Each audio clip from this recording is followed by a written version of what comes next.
Hi, my name's Gavin, and I'm the Senior Managing Solicitor at Emerson Family Law. As family lawyers, we encounter a lot of questions from our clients about family law. And here are the top 10 frequently asked questions about family law in Australia. The first question: what is a divorce? A divorce is the legal recognition at the end of your marriage. You can obtain a divorce if your marriage is irretrievably broken down and you've been separated for no less than 12 months before filing a divorce application. Despite popular belief, you do not have to prove who was at fault, and you don't have to wait 12 months after you have separated to finalise your property settlement.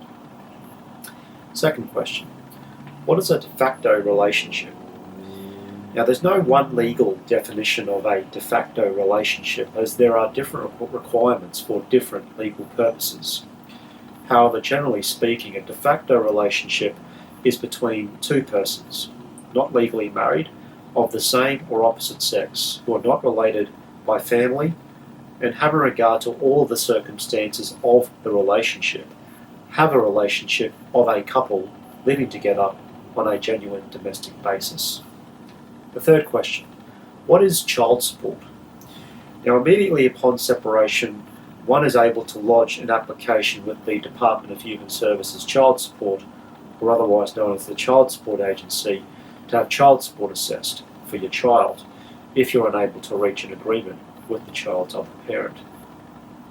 Fourth question: what is a parenting order? A parenting order made by the court typically deals with any of the following issues. Firstly, the allocation of parental responsibility. That is, all the duties, powers, responsibilities and authority which by law parents have in relation to the children, whether sole or joint. Secondly, who the children are to live with. Thirdly, who the children are to spend time with. And fourthly, any other aspect of the care, welfare and development of the children, or any other aspect of parental responsibility for the children. When a parenting order is made, it's a legal requirement that parties follow the order. If a parent does not follow a parenting order, unless there's a reasonable excuse, it's called a contravening or contravention of a parenting order. There are serious consequences which flow from a contravention of a parenting order, such that it's possible for the court to order parents to attend a specific program, facilitate make-up time, enter a bond, pay a fine, or even order a term of imprisonment. So it's therefore important that you read and understand the terms of the parenting order made by a court. The fifth question: how does a court determine who the child shall live with or spend time with? Now, despite popular belief, there are no fixed rules as to who a child shall live with, and that's formerly known as custody, and who a child shall spend time with, formerly known as access. The court's paramount consideration in determining which parent the child shall live with and how much time the child shall spend with the other parent is what is in the best interests of the child. The Family Law Act sets out the factors that are to be taken into account in determining the best interests of the child being the paramount consideration. The sixth question: how does a court determine a property settlement? Contrary to popular belief, the process that the family law courts use to determine a family law property settlement is not a mathematical one. Unlike other countries, in Australia, there is no starting rebuttable presumption that the parties' net property pool is divided 50-50 or equally. Each relationship is unique. The court has a wide discretion in making property settlement orders, and consequently, outcomes can vary considerably. In other words, you could potentially obtain 5 different outcomes before 5 different judicial officers in the family law courts on any given day at a trial, and each outcome would be acceptable, provided it falls within a range of possible discretionary outcomes. In practice, the court generally follows a long-standing process involving a number of steps in determining the entitlement of each party to a relationship. These steps are as follows. Firstly, the court must initially decide if it would be just and equitable to adjust or change the parties' current legal ownership of assets. Secondly, to make a list of all the current assets, liabilities, and financial resources, including superannuation, of each of the parties, and arrive at a net figure, or what otherwise is known as the net property pool. Thirdly, to assess the contributions of each of the parties throughout the relationship to the net property pool and to the welfare of the family.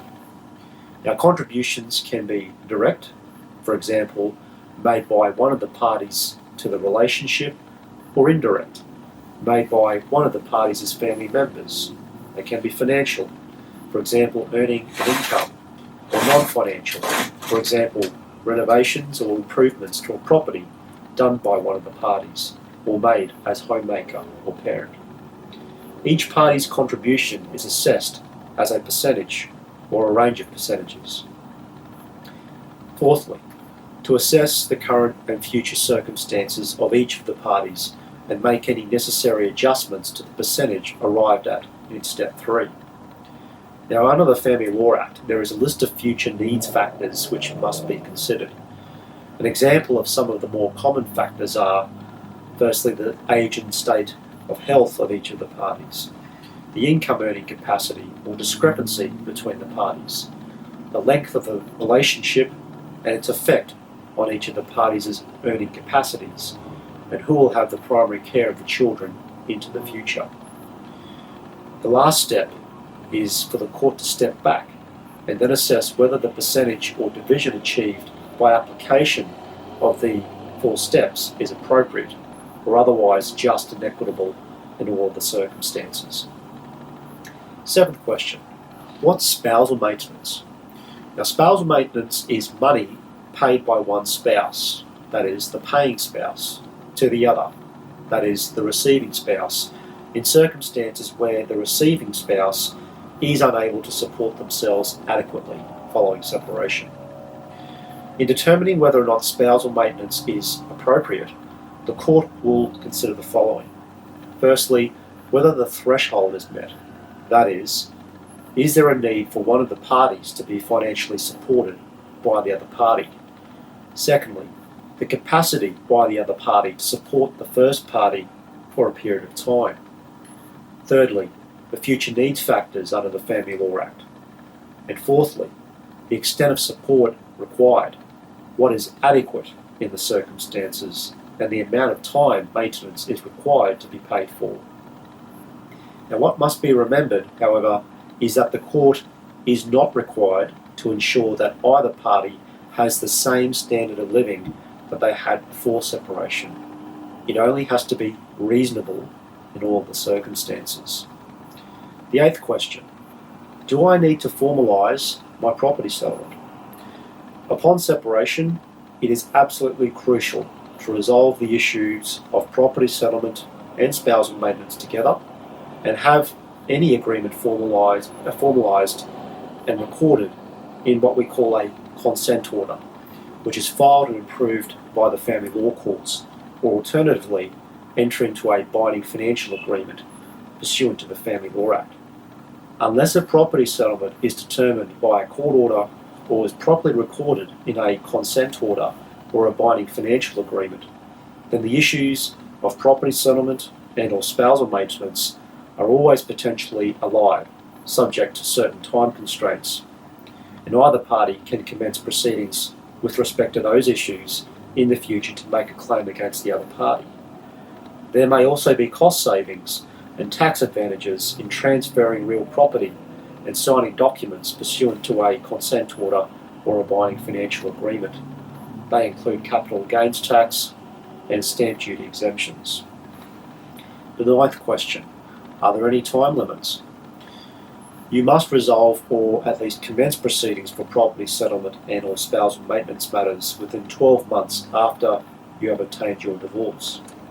Otherwise, you must seek leave of the court to do so, which is only granted in exceptional circumstances. And in our experience, it's a very difficult, costly, and a lengthy process. A financial claim at the end of a de facto relationship must be filed within 2 years after the date upon which the de facto relationship ended.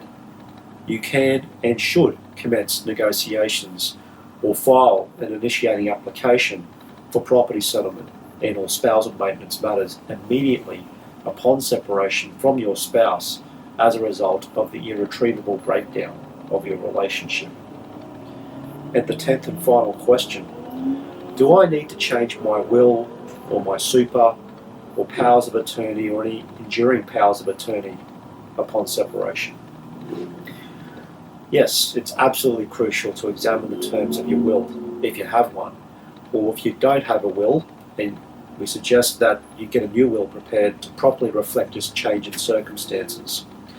It's also important to examine who is the named beneficiary or beneficiaries in your superannuation policy, and whether you wish to change those beneficiaries, as in many cases this may be your former spouse or partner.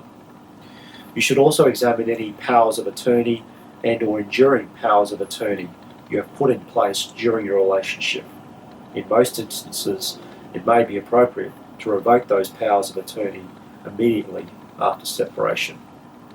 So if you'd like to find out more, please visit our website on www.emfl.com.au or give us a call on 07 3211 4920 to arrange an initial appointment today. Thank you.